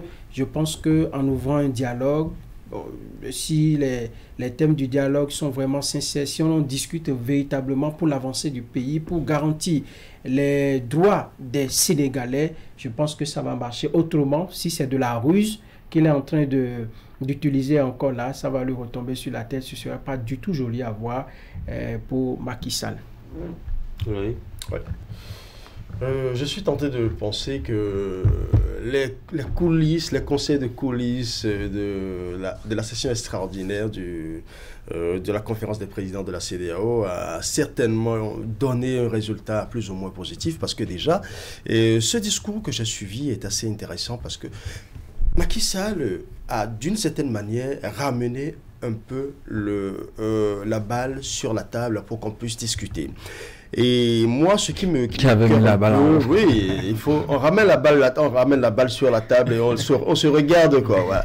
Et l'autre chose qui me fait un peu mal, c'est que ce soit au niveau des opposants maintenant qu'on sente un peu plus la méfiance. C'est vrai qu'il devrait y avoir la méfiance, certes, mais quand vient le moment de dialoguer, il faut vraiment dialoguer. On ne règle pas les problèmes d'un pays dans la rue. C'est pas la rue qui règle les problèmes de rue. Et quand on parle du système démocratique, c'est quand on s'assoit et on essaie d'échanger, de se convaincre par des arguments qui valent la peine qu'on arrive à trouver un consensus. Je lis 3 choses dans les interventions de Macky Sall. La première chose, c'est qu'il reconnaît que le 2 avril, il est finissant, il part. La deuxième chose, c'est qu'il reconnaît que initialement prévu pour se dérouler en décembre 2024, lui-même déjà, il parle d'une échéance entre juin et juillet. Donc, avant les prochaines pluies. Ça, c'est le deuxième point. Et le troisième point, c'est que déjà, il y a un autre aspect qui crée le gel beaucoup plus de crispation dans la politique. C'est-à-dire de pouvoir libérer ceux-là qui ont été arrêtés dans les problèmes de violence entre 2021 et 2024. Donc je pense que Macky Sall est en train de donner la bonne foi de sa personne pour que les opposants viennent à la table des négociations, des discussions, pour qu'on échange. Mais maintenant déjà, sur les 19 candidats qui sont pressentis, il y a 17 qui sont en train de faire la politique de la chaise vide. En optant pour cette politique de la chaise vide, demain, lorsqu'on va choisir une date, ce sont les mêmes qui prendront encore la rue pour dire non, nous ne sommes pas d'accord pour cette date. Et d'ailleurs, le Conseil constitutionnel même a précisé reconnaît déjà aujourd'hui que les élections telles que nous les voyons ne pouvaient plus se tenir en février. Donc maintenant, quelle est l'option qui reste? Macky Sall propose juin, juillet. S'ils ne viennent pas à la tête des négociations, est-ce qu'ils pourront proposer une date concrète et ensemble, ils vont convenir de quelque chose? Seul le dialogue peut amener le consensus au Sénégal. Non, mais qui est-ce qui convoque le corps électoral? Est-ce que c'est un dialogue ou c'est le gouvernement? Non, il faut s'asseoir. Il faut s'asseoir, ce n'est pas que le gouvernement. Le gouvernement demande le dialogue national, mais il demande le dialogue avec toutes les parties prenantes. Et d'ailleurs, depuis hier déjà, il y a des leaders religieux, il y a d'autres partis qui viennent. Mais parmi les 19 candidats, il y a 17 qui ont opté pour la politique de la chaise vide. Si vous êtes candidat et que vous savez que votre voix compte, la moindre chose, c'est de participer. Vous pouvez participer et dire « je ne suis pas d'accord sur tel point, et comme ça, votre voix compte. » Mais si vous ne participez pas, vous optez pour la politique de la chaise vide. Alors qu'on vous a offert la possibilité de venir apporter votre voix de façon officielle, mais pas dans les rues, là, déjà, je pense qu'il y a une possibilité de trouver le dialogue, de retrouver la paix au Sénégal. William? C'est comme si en 2021, par cataclysme, Ricky Amadougou, Joël Aïvo participaient à un dialogue national et que Paul Rompé et Corentin Corpoué étaient dehors. Une petite caricature pour dire qu'aujourd'hui, le Sénégal joue le sort de toute une nation. À 30 km de Dakar se joue le sort de ce pays parce que, vous voyez, ceux qui ne viennent pas au dialogue aujourd'hui ont intérêt à ne pas venir au dialogue. La décision du Conseil constitutionnel, très très critiquée par beaucoup, décision vue comme étant une décision qui a exclu une très bonne partie de la classe politique, qui a laissé un match amical à la limite au successeur de Macky Sall précisément. Cette décision les conforte en tant que candidats. Cette décision dit que ces 19 personnes sont candidates à la présidentielle. Et pour eux, quand les recalés qui sont aujourd'hui assis à la table avec la société civile, les religieux, les autres corps constitués, quand on va trouver une porte de sortie, ce qui n'est pas garanti, bien sûr, parce que les positions sont bien tranchées, elles sont... il y a trop de clivages déjà autour de ces différentes composantes de la société sénégalaise qui se retrouvent au dialogue. Et donc, s'il y avait une issue favorable à ce dialogue, on pourrait revenir en arrière, on pourrait faire machine arrière jusqu'à un certain niveau, et certains craignent leur participation à la présidentielle. Parce que, de façon réaliste, le Conseil a reconnu que, vraisemblablement, dimanche dernier, on ne pouvait pas organiser l'élection. Et techniquement, c'était également ce qui se dessinait. Maintenant, pour eux, pour ces dissidents, il fallait que l'élection se tienne avant le 2 avril pour que Macky Sall puisse partir le 2 avril. Parce que ils ont raison quelque part. Il y a 3 incertitudes au niveau de ce dialogue aujourd'hui. Première incertitude, et si on décidait d'une date avant le 2 avril, comment est-ce qu'on organise techniquement les élections?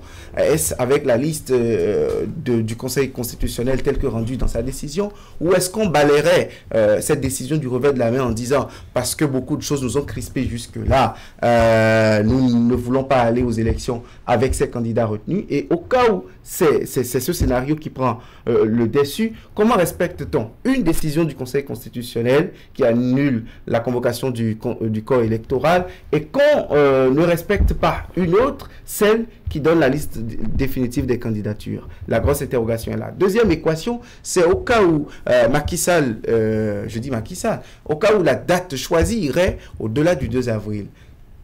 Quel serait le sort du Sénégal? Le 2 avril, comment est-ce que cela va se passer?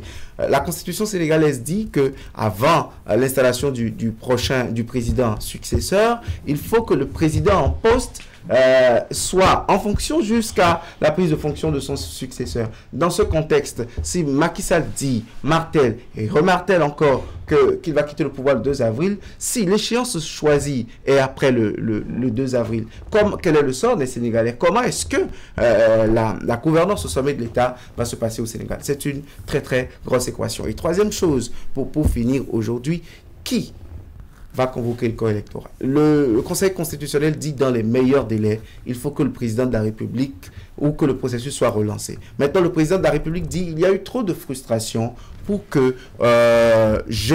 tout seul, je reste encore dans mon bureau. Je ne sais pas si à ce niveau le bureau il est ovale. Pour que je reste dans mon bureau pour prendre une décision et pour convoquer à nouveau le corps électoral.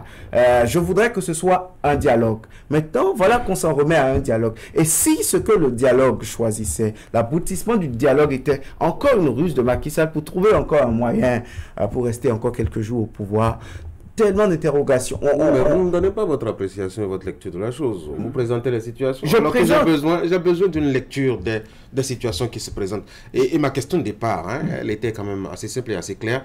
Est-ce que ce dialogue est une fuite en avant de Macky Sall pour davantage trouver un moyen de continuer à rester au pouvoir, ou est-ce que c'est vraiment de la sincérité puisqu'il a promis justement partir de la tête du Sénégal en laissant un pays apaisé et tranquille? C'était la question de départ. Je ne pouvais pas donner mon opinion sans étaler ces différents scénarios, justement avec les insuffisances entre griffes de la Constitution sénégalaise sur la succession, justement en raison de la décision du Conseil constitutionnel qui ne situe pas réellement comment les événements vont se passer après sa décision, et justement en raison de tous les scénarios politiques. Donc, quand j'ai fini d'étaler tout ça et ces différentes incertitudes, ces interrogations multiples sans une réelle porte d'issue, mon opinion sur la question est que les conclusions du dialogue ce soir vont nous situer.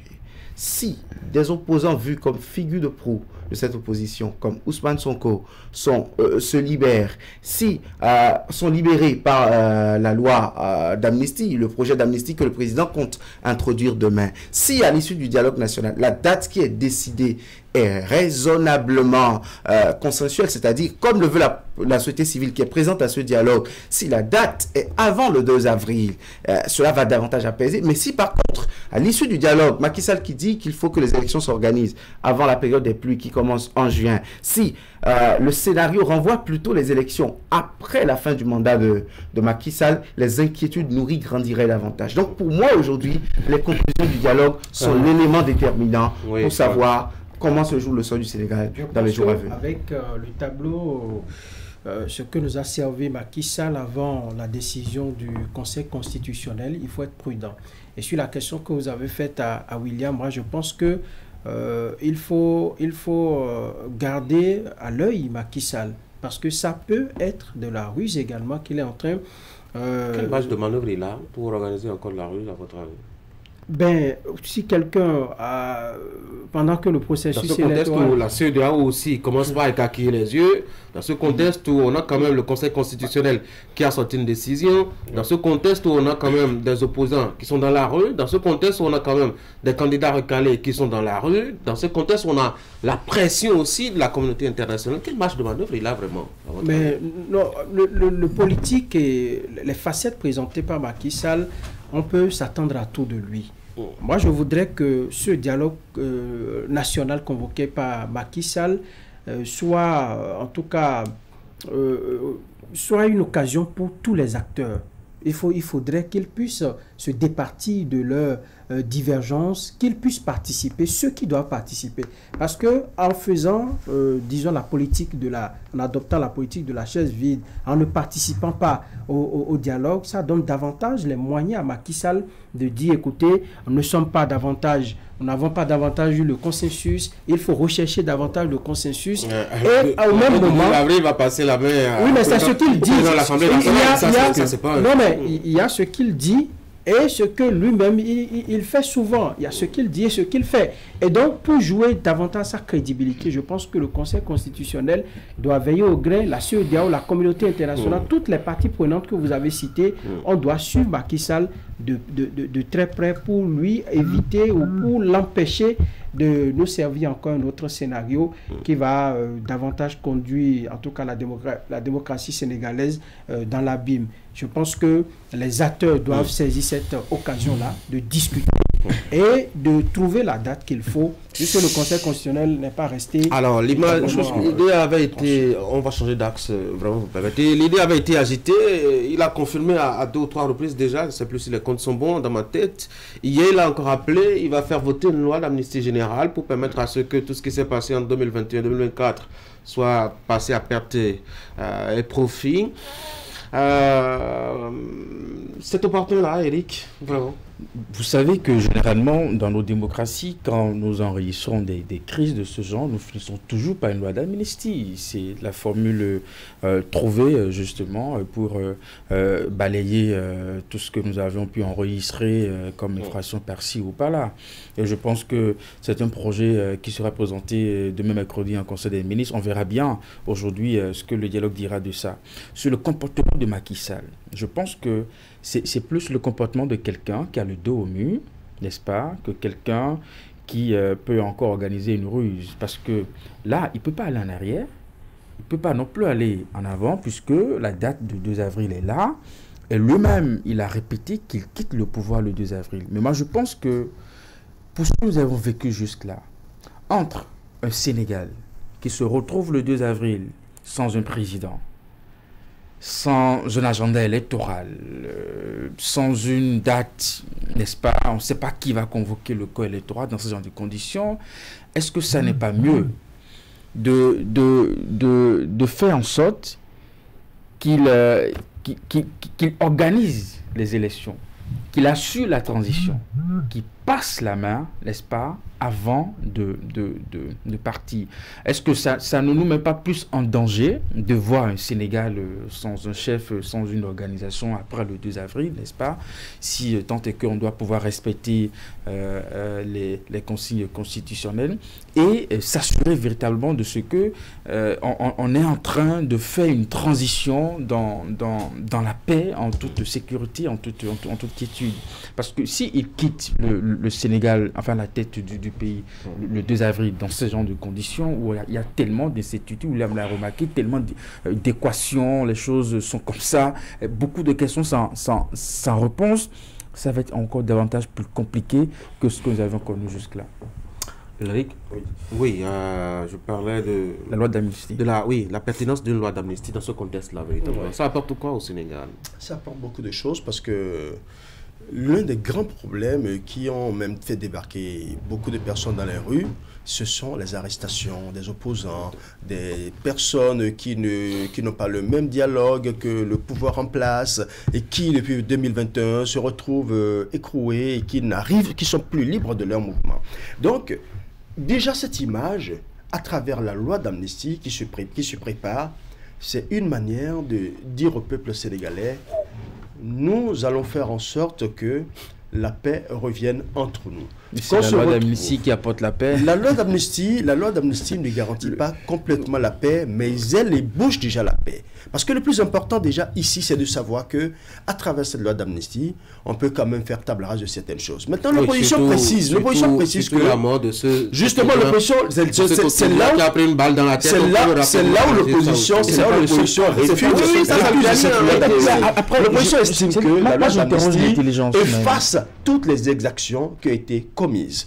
Aujourd'hui, la question que nous devons nous poser, est-ce qu'on préfère régler le problème dans la rue ou on préfère faire le dialogue en faisant table rase de ce qui s'est passé, c'est-à-dire on sait qu'il y a eu des pertes de tous les côtés où on continue de s'entretuer dans les rues, de se faire arrêter dans les rues. Et donc je pense que dans ce schéma, la loi d'amnistie reste d'une certaine manière l'une des manières de ramener un peu la paix. Elle peut ne pas être la solution adéquate, mais c'est déjà l'une des solutions. Et l'opposition sénégalaise a commis la grande erreur de ne vouloir pas aller à la parce que Macky Sall connaît déjà, il sait déjà comment l'opposition fonctionne. Et d'ailleurs, l'opposition est en train de tomber dans ce piège. Demain, l'histoire retiendra que l'opposition sénégalaise n'a pas permis à ce qu'on retourne à la paix.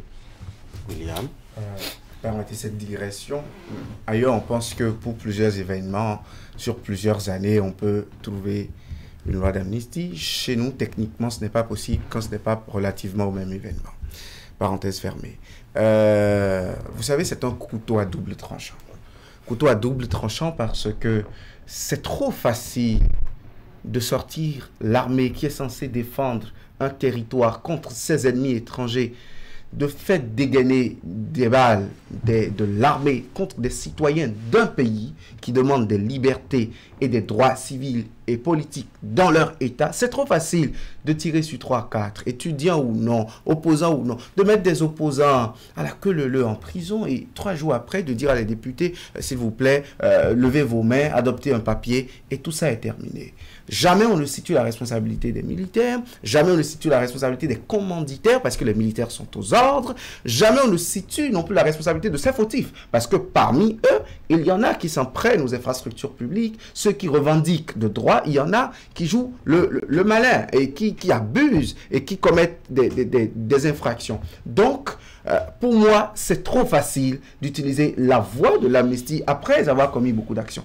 Mais d'un autre côté, aujourd'hui, le Sénégal est extrêmement entre-déchiré. Politiquement, l'échiquier politique sénégalais est presque sombre. Aujourd'hui, on a tellement de frustration dans l'air que une loi d'amnistie pourrait commencer par aider à un début. Mais du point de vue des responsabilités à situer, moi, je trouve qu'une loi d'amnistie nettoierait trop des erreurs, de grosses exactions comme ça. Macky Sall a peur de laisser son pays, en tout cas un Sénégal déchiré, un Sénégal dans le chaos, et c'est lui qui en est véritablement le responsable parce que dans les images que vous avez vues, c'est lui qui a mis la police face aux populations. Il a entre 2022 et 2023 fortement armé, fortement équipé les policiers. Et ça se sentait qu'il préparait vraiment une répression sans merci. Voilà un monsieur qui avait tout qui était tracé pour sortir par la grande porte, pour entrer dans l'histoire, mais qui, je ne sais quelle mouche l'a piqué, a créé la confusion et a entretenu cette confusion-là tout le temps, qui a fait tuer des innocents, des étudiants, et qui maintenant trouve l'intelligence de dire, écoutez, nous amnistions tous ceux qui ont commis des exactions, tous ceux, parce que après c'est lui qui sera responsable.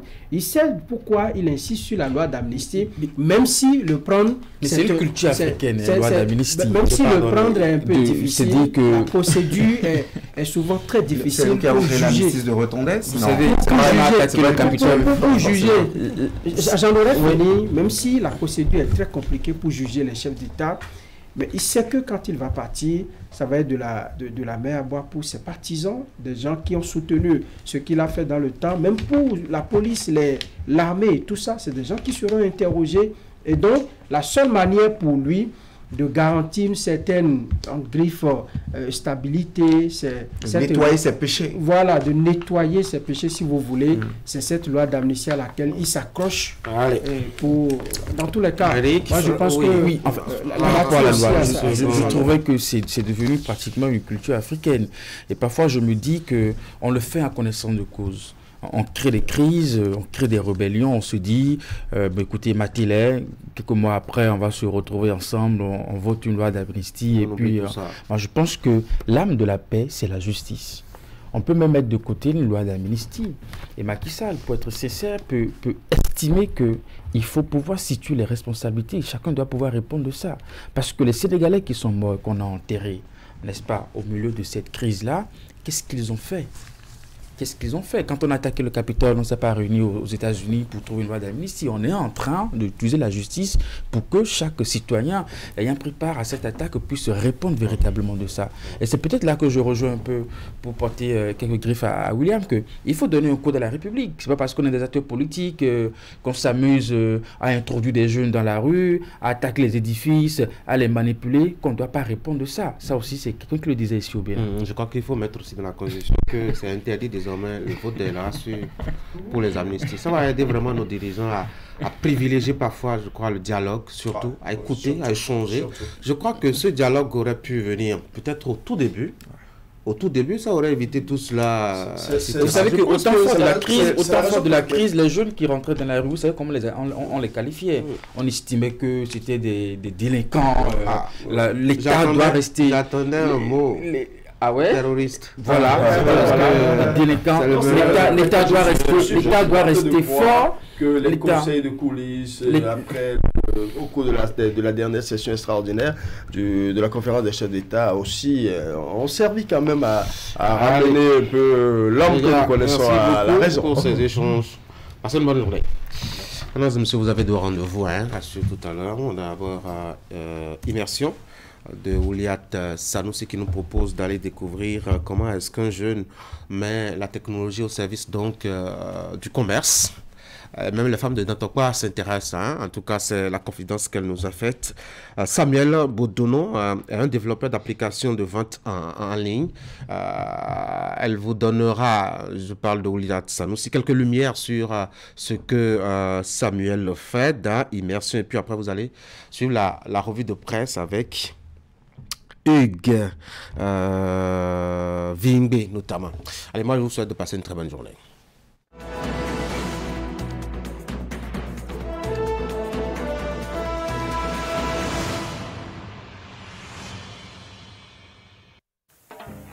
Chers téléspectateurs, bonjour. Ce mardi matin, nous sommes avec M. Samuel Bodono.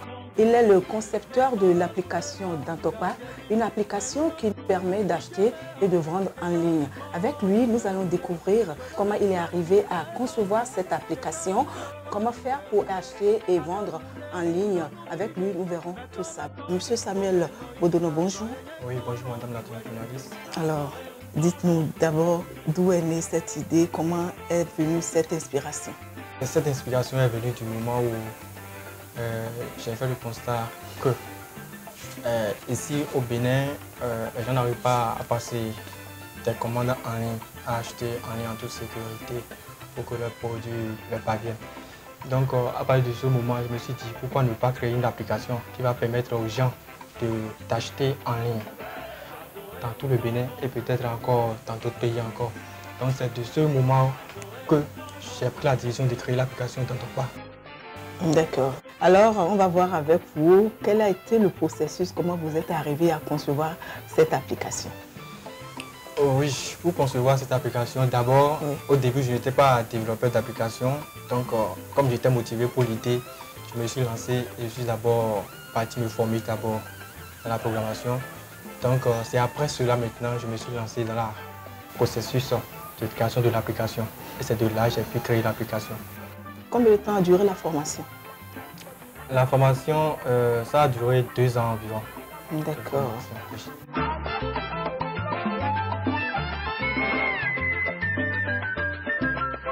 Pour créer l'application Dantokwa, j'ai utilisé le logiciel Footofo qui est en ligne. Où est-ce qu'il est là?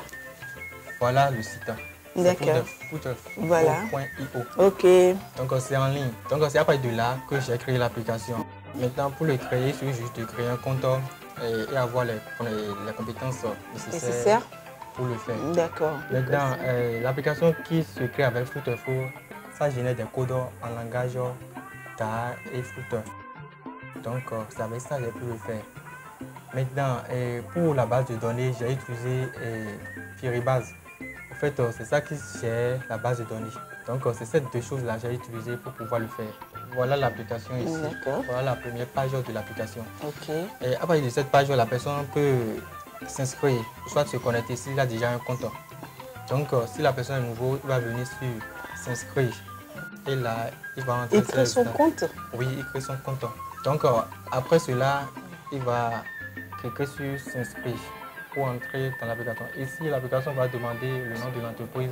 En fait, si c'est quelqu'un, c'est une entreprise, il a un nom d'entreprise, il peut mettre le nom ici. Maintenant, après cela, il met son numéro de téléphone. Et après, il appuie sur terminer. Et c'est fini. Donc le compte est créé. Le compte est créé et la page d'accueil s'affiche. D'accord. Pour acheter par exemple, comment je fais?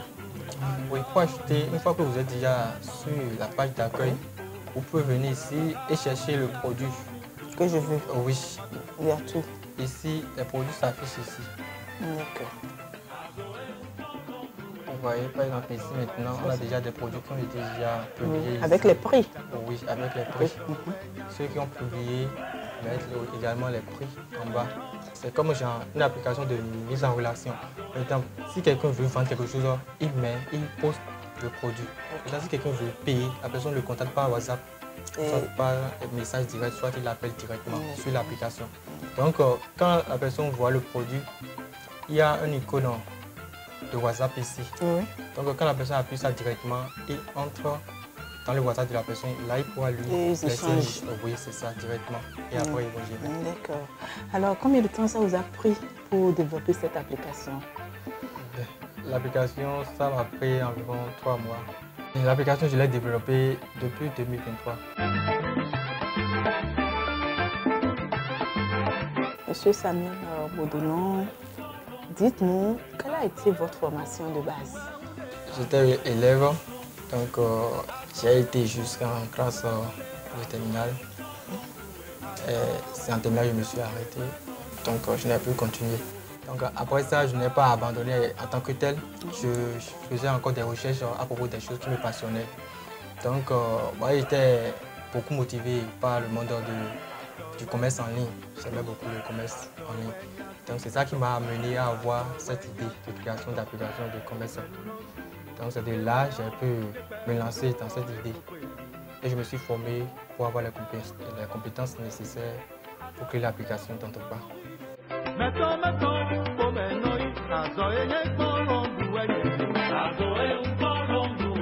Alors, Monsieur Samuel Bodonon, quelles ont été les difficultés que vous avez rencontrées lorsque vous développez cette application? Comme difficulté, des fois, il y a toujours des bugs dans la création d'application. Il peut faire des choses maintenant et ça va mettre en erreur et je dois tout reprendre. Et aussi, des fois, il y a aussi des problèmes de connexion. Des fois, quand il n'y a pas la connexion, normal, qu'est-ce qui passe et ça refuse de se compiler. L'application, ça peut refuser le travail des fois. Et donc, on reprend à plusieurs reprises des choses. Donc, après ça, il y a aussi des sites, des choses qui sont payantes dans le processus de création de l'application. Des fois, tu dois payer à chaque fois sur des sites pour pouvoir le faire.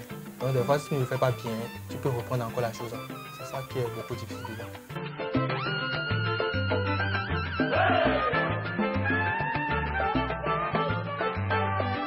Mais quand vous allez par exemple sur l'application d'Antopa, est-ce que vous sentez quand même que les gens s'y intéressent? Oui, l'application, beaucoup de personnes se sont intéressées à ça parce que depuis que je l'ai créée, beaucoup de personnes m'ont écrit. Des gens qui utilisaient l'application, qui ont vu l'application et téléchargée, ils m'ont écrit. Beaucoup de personnes m'ont écrit par rapport à ça. Et beaucoup étaient contents maintenant parce qu'ils disaient qu'il y avait genre, c'est des choses comme ça qu'ils voulaient. Je m'occupe de l'application et aussi moi aussi j'ai la possibilité de créer des applications à d'autres personnes. Alors Samuel Bodonon, aujourd'hui vous êtes développeur d'une application. Dites-nous, quels sont vos projets d'avenir? Oui, mes projets d'avenir sont genre, je veux que l'application soit reconnue et que beaucoup de personnes commencent par l'utiliser. Je vais essayer l'application d'Antopa pour voir un peu comment ça se passe. D'accord. Est-ce que ça vous permet vraiment de vous épanouir? Oui, je suis passionné parce que moi, je suis dans l'objectif de créer une application qui va permettre aux Béninois, ici en Afrique surtout, de permettre aux gens de commander en ligne. Parce que ici, les gens n'arrivent pas à commander en ligne. Alors que dans les pays développés, les gens arrivent à le faire. Donc moi aussi, mon rêve, c'est de faire que les gens commencent par le faire ici aussi, acheter en ligne. Et dès qu'ils seront à la maison, ils peuvent commander quelque chose, on peut les amener à la maison. Donc en gros, ce n'est pas cette application seule. Il y a encore une autre application que vous avez développée. Oui, ça c'est en cours. Ceci est déjà disponible sur Play Store. Le second, ça va permettre aux gens d'avoir une adresse électronique. Cette adresse va leur permettre d'être livrés. Quand ils vont commander quelque chose ici maintenant, ils pourront être livrés à la maison chez eux. Sans qu'ils n'auront pas forcément à dire qu'ils vont indiquer leur maison ici et ça, mais les gens pourront directement les livrer à la maison.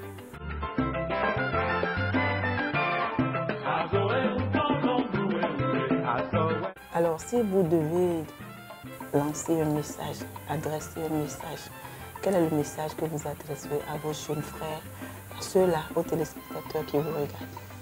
Le message que je leur lance, c'est que rien n'est impossible dans la vie. Si nous sommes suisses, nous sommes motivés et nous avions le courage qu'il faut, nous pouvons tout faire. Rien n'est impossible. J'invite également les jeunes à s'intéresser à la technologie et à l'évolution de l'intelligence artificielle et tout. Parce que toutes ces choses nous permettent aujourd'hui d'évoluer dans le monde et de créer des choses qui étaient auparavant difficiles. Et aujourd'hui sont un peu plus faciles à le faire. Eh bien, Samuel Bodonon, merci beaucoup. Merci de nous accueillir chez vous. Pas de quoi. Eh bien, chers téléspectateurs, merci de nous avoir suivis. Je rappelle que nous étions avec M. Samuel Bodonon. Il est le concepteur, le développeur de l'application Dantopa, une application qui permet d'acheter et de vendre en ligne. Merci de nous avoir suivis. Je vous donne rendez-vous mardi prochain. Au revoir.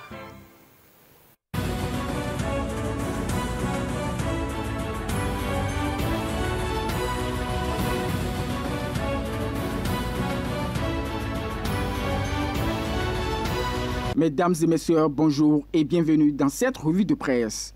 Le quotidien Le Matinal rapporte que le ministre des Affaires étrangères, Olusegun Adjadi Bakari, a donné un point de presse lundi 26 février 2024 au sujet des décisions issues de la session extraordinaire de la conférence des chefs d'État et de gouvernement de la Communauté économique des États de l'Afrique de l'Ouest qui a eu lieu le samedi 24 février 2024 à Abuja, au Nigeria.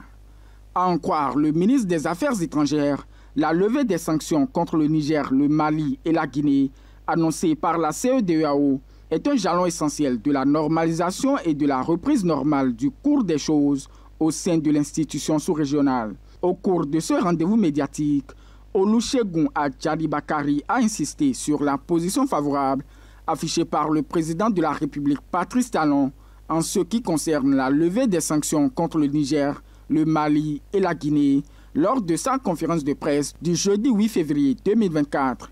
À l'entendre, depuis samedi soir, les frontières terrestres du Bénin avec le Niger sont ouvertes.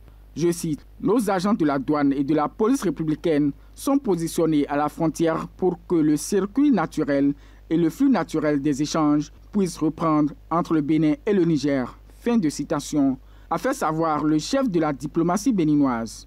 Pour ce qui est de la fermeture des frontières du côté du Niger, le ministre des Affaires étrangères a indiqué qu'il espère que les autorités nigériennes vont comprendre ce geste de paix de la CEDEAO et procéder à l'ouverture de leurs frontières pour que les échanges commerciaux reprennent entre le Bénin et le Niger. À l'Assemblée nationale, selon l'emblème du jour, le consensus recherché par le chef de l'État sur la question de la relecture du code électoral est d'ores et déjà à l'épreuve. À la faveur de la séance plénière de ce lundi 26 février 2024, la proposition de loi portant modification du code électoral du parti de l'opposition, les démocrates, initiée par le député Nourenou Atchali, a été affectée à la Commission des lois et des droits de l'homme par le président de séance, l'honorable Barthélémy Kassa, premier vice-président de l'Assemblée nationale. Si la procédure parlementaire est ainsi engagée, la grande question qui taraude les méninges au regard des pratiques parlementaires, c'est quel sort sera réservé à cette proposition de loi du Parti Les Démocrates, quand on sait que 60 députés ont souhaité que la proposition de loi déposée par l'honorable Natonde Ake et qui porte également sur la relecture du code électoral soit examinée en procédure d'urgence. La commission des lois, au nom d'une certaine pratique parlementaire, va-t-elle jumeler les deux propositions de loi et en soumettre un seul rapport à la plénière, ou va-t-elle examiner la proposition de loi de l'opposition plus tard, étant donné que la session en cours est convoquée sur un ordre du jour bien précis, s'interroge le quotidien L'Emblème du jour. En attendant que les réponses à ces interrogations ne soient fournies par la commission des lois, Fraternité appelle notre attention sur la sélection nationale de football. Pour le quotidien domestique, un an après sa nomination, Gernot Rohr affiche un bilan étriqué. Au bilan de Gernot Rohr depuis son arrivée, les Guépards n'ont enregistré aucune victoire sur le terrain. En 8 matchs, les chiffres présentent 5 nuls et 3 défaites avec 10 buts encaissés et 7 réalisations. À son arrivée, le nouveau coach a eu son baptême de feu lors du match de la 3e journée des éliminatoires de la CAN 2023 face au Rwanda.